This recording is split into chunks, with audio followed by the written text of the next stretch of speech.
मैं हूं सचिन और आज मैं बात करने वाला हूं इंटरमिटेंट फास्टिंग के बारे में।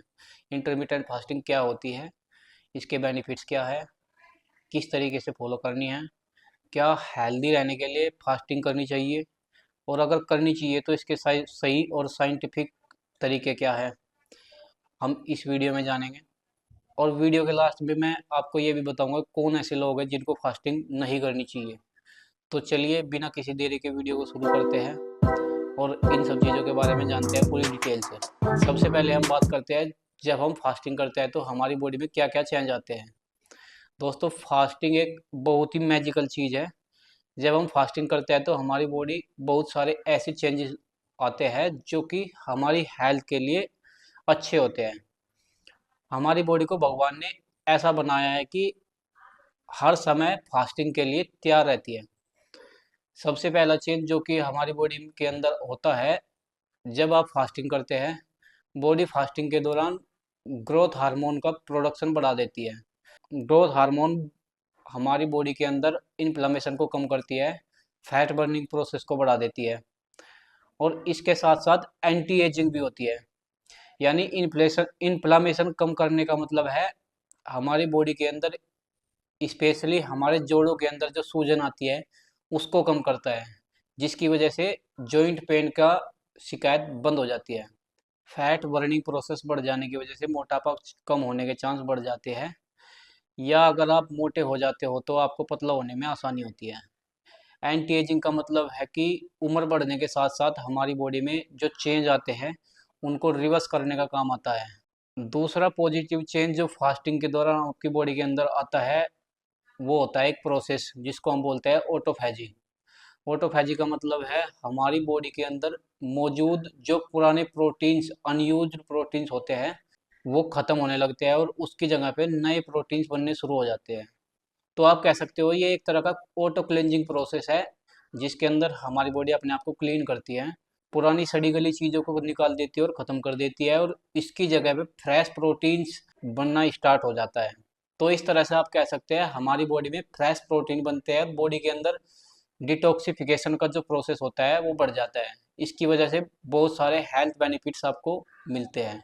इसके साथ साथ एक और बढ़िया प्रोसेस हमारी बॉडी के अंदर बढ़ता है फास्टिंग के दौरान, वो ये है कि लीवर के अंदर जो ग्लाइकोजन होता है वो कम होने लगता है, इसका स्टोर कम होने लगता है।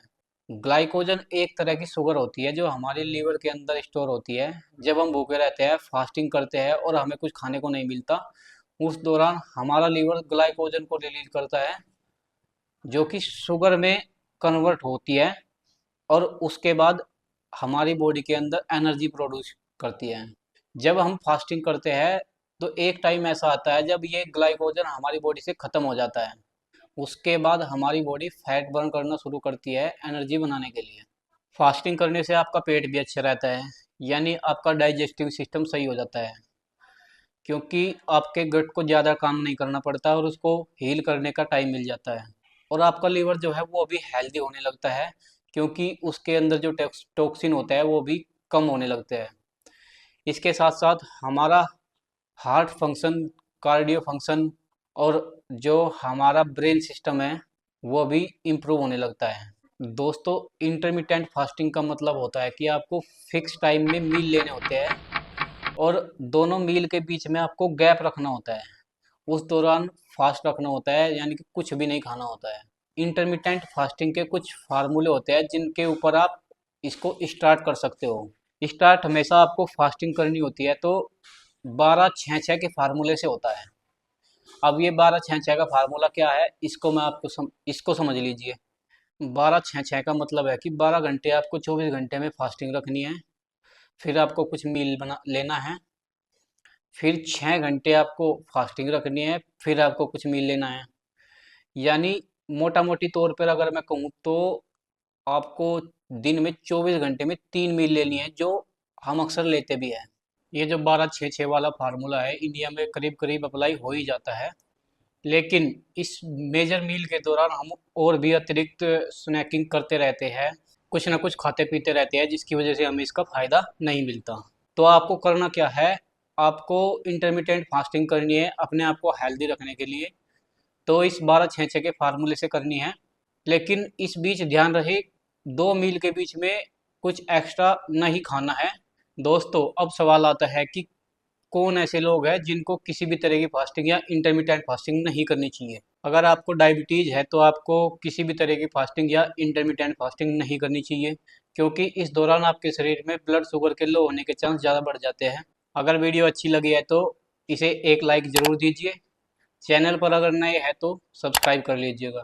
और अगर आपके कुछ थॉट्स है, कमेंट्स है, तो नीचे कमेंट बॉक्स में आप शेयर कर सकते हैं।